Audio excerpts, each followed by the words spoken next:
નમસ્કાર મિત્રો, કેમ છો? આનંદમાં ને? ચાલો આજે ફરી એકવાર ન્યુમરોલોજીમાં અંક 9 એટલે કે જેની જન્મ તારીખ 9 છે, 18 છે અને 27 છે, એના વ્યક્તિત્વ અને એના સફળતાના રહસ્યની વાત હું કરીશ. આ અંક કેવો છે, આના ગુણ કેવા છે, દોષ શું છે એના, અને એની હું વાત કરું છું. મિત્રો, આપ સૌએ મારા ન્યુમરોલોજીના બધા વિડીયોને ખૂબ ખૂબ વખાણ્યા અને ખૂબ ખૂબ પ્રેમથી જોયા છે. ઘણા બધા વ્યૂઝ મળ્યા છે, એ માટે આપ સૌનું ખૂબ ખૂબ આભારી છું. હું ગીતા પંચાલ આજે આપને ન્યુમરોલોજીમાં નંબર 9 એટલે કે મંગળ, જેના અધિપતિ ગ્રહ સ્વામી છે મંગળ, એની હું વાત કરું છું. તો મિત્રો ચાલો સાંભળીએ કે આ ગ્રહ કેવો છે, આના જાતકો કેવા છે, આ દિવસે જન્મેલા લોકો કેવા છે, એ લોકોનું વ્યક્તિત્વ કેવું છે અને એ લોકો શું કામ કરે તો જીવનમાં સફળ થાય. તો ચલો મિત્રો વાત કરું છું આગળ, અને ધ્યાનથી જજો. અને હા મિત્રો, આખો વિડીયો જોજો, જરા પણ સ્કીપ ના કરતા. મને ખબર છે તમે બધા મારો વિડીયો ખૂબ ધ્યાનથી જુઓ છો, એટલા માટે હું આપ સૌની ખૂબ ખૂબ આભાર માનું છું. નમસ્કાર. તો શરૂ કરીએ છીએ નંબર 9 વિશે વાત. તો જેમની જન્મ તારીખ નંબર 9 છે, એ લોકો કેવા છે, આ જાતક કેવા છે, તો એની વાત કરું કે આ લોકો બહુ પ્રભાવશાળી છે, મહત્વાકાંક્ષી છે, ઉર્જાવાન છે અને અલગ નહીં પણ અદ્વિતીય છે. કારણ કે 9 છે એ અંક સંખ્યામાં ચડતા ક્રમની સૌથી મોટી સંખ્યા છે. આપણે 1 2 3 4 6 કરીએ તો એમાં 9 નંબર એ સૌથી મોટી અંક છે. આ લોકો રહસ્યમય પણ છે, પ્રભાવશાળી છે, એ લોકો ખૂબ ઉત્સાહી હોય છે. આ જાતકો દેખાવમાં પણ સુંદર હોય છે. આપણે કહીએ છીએ, આપણે ઘણીવાર જોઈએ છે, ઘણા લોકો પૂછે છે લગ્ન વખતે જો મંગળ હોય તો એ લોકો પ્રભાવશાળી બહુ હોય. એ લોકોનું એક આમ કહીએ ને વ્યક્તિત્વ એવું પ્રભાવશાળી અને એવું હોય ને કે સામેવાળું જોઈને એને અંજાઈ જાય. તો આવા જાતકો છે આ લોકો. એ લોકો સાહસી અને નીડર હોય છે અને કોઈ પણ કામ કરવા માટે એ લોકો ખૂબ ઉત્સાહી હોય છે. મિત્રો, 9 નંબર છે એનું આપણે સૌથી અને શ્રેષ્ઠ અને સારું ઉદાહરણ જોઈએ તો 9 નંબરમાં આપણે શ્રી રામ ભગવાન, એમનો રામ નવમીના દિવસે જન્મ થયો છે, નોમના દિવસે. અને એટલા માટે નોમને આપણે બહુ અંબાજી માતા, આપણે નવરાત્રિ પણ 9 દિવસની હોય છે. એટલે આપણા ધાર્મિક શાસ્ત્રોમાં પણ અને પુરાણોમાં પણ 9 નંબરનું એક અલગ મહત્વ છે અને આપણે એને ખૂબ મહત્વ આપ્યું છે. 9 નંબર એટલે કે આપણે કહીએ ને મોટામાં મોટો આંક અને શ્રેષ્ઠ કહેવાય છે. તો મિત્રો, આ રીતે આપણે 9 નંબરના જાતકોની આજે વાત કરીએ છીએ. એ લોકો પ્રભાવશાળી છે, ઉત્સાહી છે, અલગ છે, અદ્વિતીય છે અને થોડા રહસ્યમય પણ છે. સાહસી અને નીડર છે. એ લોકો સારામાં સારું કામ કરે છે, કલાકાર છે, રત્નાકર છે, બધું છે એ લોકોમાં. કારણ કે એ લોકોમાં 9 નંબરનો પ્રભાવ છે. એ લોકો પૂર્ણાંક છે એમ કહેવાય તો ચાલે. એમનામાં બધા 1 થી 9 નંબરનું 8 નંબર છે એનું સમાયોજન છે. એ લોકોમાં 1 નંબરથી માંડી 8 નંબર સુધીમાં જે વ્યક્તિત્વનો જે ગુણો છે એ બધા 9 નંબરમાં આવી જાય છે. તો આવો આ અદ્ભુત અંક છે. એટલે 9 નંબરવાળા ધારે તે કરી શકે એવું આપણે કહી શકીએ. એમની સફળતા માટે જો એ લોકો પોતાના ઉત્સાહને જમાવી રાખે, પોતાના સાહસને કહીને સરાહે અને એ લોકો જો કામ કરવા માંગે તો એ લોકો ખૂબ સારું કામ કરી શકે છે અને જિંદગીમાં સફળતા એ લોકો મેળવી શકે છે. આ અંકના લોકો દ્રઢ નિશ્ચયી છે, નીડર હોય છે અને સમાજ સેવાની ભાવનાવાળા હોય છે. એ લોકોને સમાજમાં સેવા કરવી ગમે છે અને એ લોકો કોઈ પણ નિશ્ચય કરે ને તો એના પર એ લોકો અડગ રહીને એ લોકો કામ કરે છે. આવા એ લોકો સાહસિક તો હોય છે જ, પણ દ્રઢ નિશ્ચય છે. કોઈ પણ કામ કરવા માટે માણસ જ્યારે દ્રઢ નિશ્ચય હોય ત્યારે એ લોકોને ખૂબ ફાયદો થાય છે. હવે મિત્રો, એમાં નેતૃત્વ ક્ષમતા હોય છે. એ લોકો સેનામાં જઈ શકે છે, પોલીસમાં કે એવા કામ પણ કરી શકે છે અને તકનીકી ક્ષેત્રમાં પણ એ લોકો સફળતા મેળવી શકે છે. આવા લોકો માટે મિલિટરી પણ બહુ સારામાં સારું ઓપ્શન છે. કારણ કે એ લોકો નેતૃત્વ ધરાવે છે અને સાહસી છે. એ લોકોને ક્યારેય એ લોકો ડરતા નથી જલ્દી કોઈ પણ વસ્તુથી. બહારથી આ લોકો સખત લાગે છે પણ અંદરથી એ લોકો ખૂબ ભાવુક સ્વભાવના હોય છે. આપણને બહાર લાગે કે આ માણસે કંઈ પડી નથી કે આવો છે, પણ ખરેખર એ અંદરથી પ્રેમાળ અને લાગણીશીલ હોય છે. તો મિત્રો, આવા ગ્રહનો મંગળ છે ને એ સ્વામી ગ્રહ છે, ત્યારે આ લોકો ઉત્સાહી, નીડર અને પ્રભાવશાળી હંમેશા હોય છે. સામેની વ્યક્તિ એના પ્રભાવમાં આવી જાય છે. જેમ કે આપણે આજે જઈએ છીએ કે શ્રી રામ ભગવાન છે, આપણે બધા એમના પ્રભાવ હેઠળ છે અને આપણે નતમસ્તક થઈ જઈએ છીએ ત્યાં આગળ. શ્રી રામ આગળ આપણે હંમેશા શ્રી રામ લગાવીને જ વાત કરીએ છીએ અને આપણે જ્યારે પણ એમની વાત કરીએ ત્યારે આપણા મનમાં એક આદર અને સન્માન ઉપજે છે. તો આવો આ વ્યક્તિત્વ છે મિત્રો. દિલદાર છે, સાહસી છે, પરોપકારી અને બીજાની મદદ કરવામાં ખુશી મળે છે.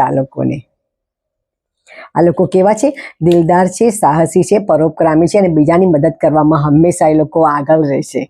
એટલે તો મેં કીધું ને કે લોકો સમાજ સેવા બહુ સારી કરી શકે છે, એ લોકો સેનામાં જોડાઈ શકે છે, એ લોકો પોલીસ સારા બને છે અને તકનીકી ક્ષેત્રમાં પણ એ લોકો ખૂબ આગળ વધી શકે છે, કારણ કે એ લોકો કેવા છે? દ્રઢ નિશ્ચય છે અને એ લોકોમાં એક ઉમંગ અને આશા અને ઉત્સાહ છે, એટલે ક્યારેય નિરાશ નથી થતા એ લોકો જલ્દી બહુ. તો આ મંગળવાળા જો તમારી જન્મ તારીખ 9 છે, 18 છે અને 27 છે, તો તમે સમજો કે તમે ખૂબ નસીબદાર છો. અને હા મિત્રો, એ લોકો માટે સારા મિત્રો કોણ? તો 3, 6 અને 9. જેને 9માં 3ને ઉમેરો અથવા 9ને 3માં ભાગો, 3ની સંખ્યાનો જે પણ સરવાળો છે અને જે લોકોની વર્ષગાંઠ જેને 3, 6 અને 9 છે ને, એ લોકોના સારા મિત્ર બની શકે છે. તો આવો મંગળ અદ્ભુત ગ્રહ, અને એના વિશે આજે જો હું વાત કરું છું ત્યારે મને ખૂબ આનંદ થાય છે કે આજે શરૂઆત 1 નંબરથી મેં કરેલી સૂર્યથી, અને આજે હું 9મા ગ્રહ મંગળ પર આવી ગઈ છું, ત્યારે મને ખૂબ ખૂબ આનંદ થઈ રહ્યો છે. લોકોની ખામીની વાત કહીએ તો એ લોકોને ખાલી એક જ વસ્તુ છે કે લોકોને ગુસ્સો જલ્દી આવી જાય છે. તો એ લોકોએ પોતાના ગુસ્સા પર કંટ્રોલ કરવો જોઈએ અને ગુસ્સો ના આવે એનું ધ્યાન રાખવું જોઈએ, અને જો ગુસ્સો આવે તો એ લોકોએ શાંત રહી અને શાંત મગજથી વિચારવું જોઈએ. આ એ લોકો માટે બહુ જરૂરી છે, કારણ કે મંગળ છે ને ઉગ્ર છે, એટલા માટે એ લોકોને ગુસ્સો જલ્દી આવી જાય એવું બની શકે છે. હવે આ લોકો માટે શુભ શું છે? તે લોકો માટે શુભ રંગ છે લાલ. એમને શુભ દિવસ છે મંગળવાર. એમના માટે શુભ મિત્ર કહીએ તો 3, 6 અને 9 એ સારા અંક છે, અને એ લોકો માટે હનુમાનજીની પૂજા કરવી શ્રેષ્ઠ ગણાય છે. મંગળવારના દિવસે હનુમાનજીના દર્શન કરવા એમના માટે કોઈ પણ કષ્ટ હોય તેને દૂર કરવા માટે એક યોગ્ય ઉપાય છે. તો જો તમે તમારા 9 નંબર હોય ને કોઈ જીવનમાં કોઈ કષ્ટ હોય, કોઈ સમસ્યા હોય, તો દર મંગળવારે તમે હનુમાનજીના દર્શન કરવા જાઓ, ચોક્કસ તમને જીવનમાં ફરક પડશે. આમના ઈષ્ટદેવ હનુમાન છે. આ અંકની એક વાત છે કે એ સમાપ્તિની રહસ્યમય અંક એટલા માટે કહેવાય છે કે આ સમાપ્તિ અને એક નવી શરૂઆતની વાત કરે છે, કારણ કે જ્યારે 1 થી 9 થાય, 9 સમાપ્ત થાય અને પછી 10 અને 11 છે એ નવી શરૂઆત થાય છે. તો આ અંક સમાપ્તિ અને નવી શરૂઆત આપણને બતાવે છે.